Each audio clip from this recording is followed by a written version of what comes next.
narcissist doesn't start falling apart the moment you leave. They begin to unravel the moment you stop feeling. When there's no more anger, no more hurt, no searching for explanations, and no craving for closure, only calm, that's when the real shift occurs.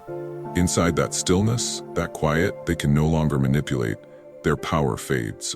For a narcissist, even a single nod, a tear, or an angry message validates their control. It proves they still direct the emotional current running through you. They don't truly crave your love. What they need is your continued entanglement, your emotional availability, your unawareness, your lack of freedom. But the instant you rise above, no longer needing an apology, no longer seeking their understanding, and not requiring their presence to witness your growth, they lose what terrifies them most: the reflection. You were their mirror, the person they once relied on to feel important, the surface they peered into to convince themselves they mattered. You were the one they could trigger into tears, into self-doubt, into returning, just to prove they remained the center of someone's world. So when you sit, breathe deeply, and whisper to yourself, "I don't feel anything about this anymore," you place the first stone, sealing the door they once walked through into your life. They won't comprehend it immediately. They'll assume you're playing a game of silence, expecting your usual reaction. But you are no longer that version of yourself. You don't need them to complete your emotions. You don't need to win. You only seek peace. And when that peace arrives, the collapse begins. Not in your world, but in theirs. A world that could only function so long as someone remained to reflect them. To truly understand why your emotional detachment causes a narcissist to collapse, you must first understand this: they aren't built like other people. Their identity isn't rooted in internal values. They don't self-reflect for growth, nor do they regulate emotions in a healthy way. They operate more like an artificial ecosystem, entirely reliant on others' emotional responses to form the answer to "who am I?" In a narcissist's inner reality, your emotions are their only life source. Every compliment fuels their ego. Every tear validates their power. Every argument, every time you suffer or return, silently confirms, "I am still the center of their thoughts." Because of this, you don't need to beg, argue, or submit to manipulation. You only need to feel guilt, hope, conflict, fear of loneliness. Every emotion forms a cord that connects you to them, and they hold the other end of that cord. Their need isn't for love, not the real, selfless kind. It's for attachment.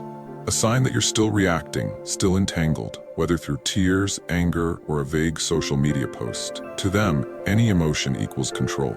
But when you begin, silently and steadily, to cut those cords, when you stop reacting, stop trying to make sense of their chaos in your mind, their ecosystem starts to dry up.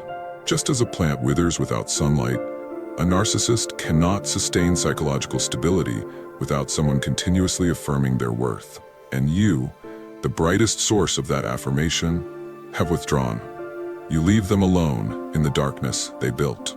In that moment, they don't just miss you, they miss themselves, because they never had a true self apart from someone else's emotional presence.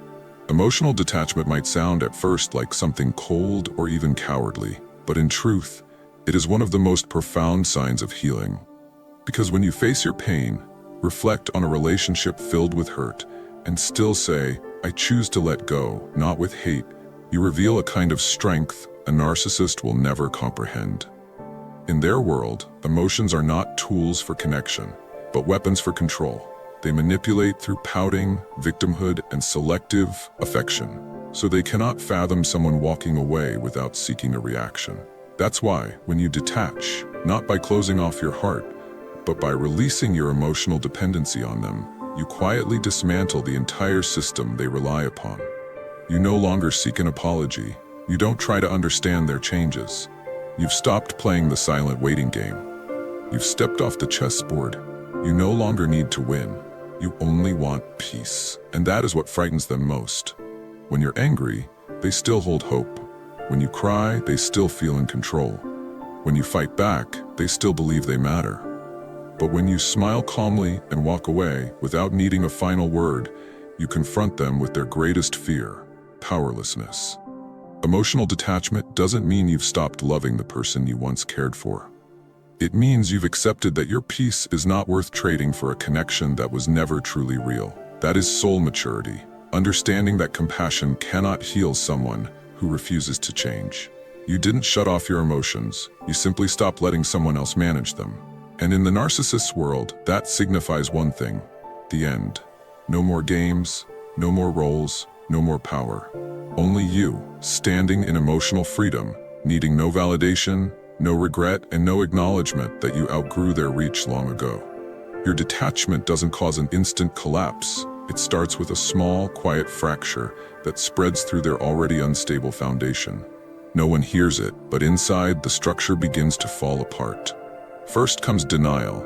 In their mind, it's impossible that you've let go. They believe your silence is just a tactic. They assume you're still playing, that you'll return. Then time passes. No calls, no cryptic messages, no curiosity about their new partner. You don't react. That's when the reactivation phase begins. They try to trigger you. Cryptic posts, emotional check-ins, stage crises, all to draw you back. But what terrifies them is your silence. Every attempt meets emptiness. Soon, they enter identity confusion. Without your emotional reflection, they shift personas. One day the kind ex, the next the sorrowful victim, then suddenly cold and detached. But none of these roles feel authentic. They look in the mirror and see no one, because their identity had always been based on how you felt about them, and now you feel nothing. In response to that emptiness, they escalate into rage and distortion. They blame you, smear your name, twist the narrative, calling you heartless, unstable, or fake. But the lies no longer hold weight. Their version of the story collapses, and when even their distortions can't protect them, they fall into the final phase, silent collapse. This is the most dangerous part. Not outwardly, but internally. They may still smile, post, and pretend to thrive, but their sleep is restless, their gaze vacant, and their mind unsettled. Without someone to reflect back their identity, they begin to vanish inside themselves. The crushing truth emerges. They were never real without you. And when you left, not out of anger or revenge, but with clarity and peace, you did something no one had ever done. You shattered the cycle. Idealize, control, hurt, then lure back. That's the loop they rely on. They were used to people breaking down, begging, or proving their worth. But you didn't. You simply let go. And in the narcissist's world, that is rebellion. When you leave in peace, you vanish from their narrative. They can't cast you as the villain, the unstable ex, the one who always returns. Your quiet absence collapses the entire architecture of their control. And in that space, you create something new. A life no longer driven by guilt or fear of abandonment, but guided by peace and self-worth. You start to rediscover yourself. You eat, sleep, and breathe with ease again. Not as the person molded by manipulation, but as your authentic self, the one long buried under layers of emotional control. And the beauty of it is, you don't need anyone to see this journey. It's not for validation or regret. It's for you, because true healing doesn't arrive with someone else's apology. It arrives when you say to yourself, I don't need to stay in this pain another day. The narcissist may never change. They may keep building false lives, new roles, and empty relationships. But you chose something different. You didn't walk away in despair. You walked away because you found yourself again. There was no explosion, no dramatic final act, just silence. And in that silence, the truth stood tall. They didn't lose because you won. You didn't win because they lost. The truth won. You were never just a victim. You were always a survivor, the one who walked away, the one who reclaimed your life, and the one who, in the quiet of your healing, became free. What are your views on this? Share your thoughts in the comments below. I will personally read all of your comments. And if you seriously want to level up in life, don't forget to show some love by hitting the like and subscribe button. Stay strong. Until next time.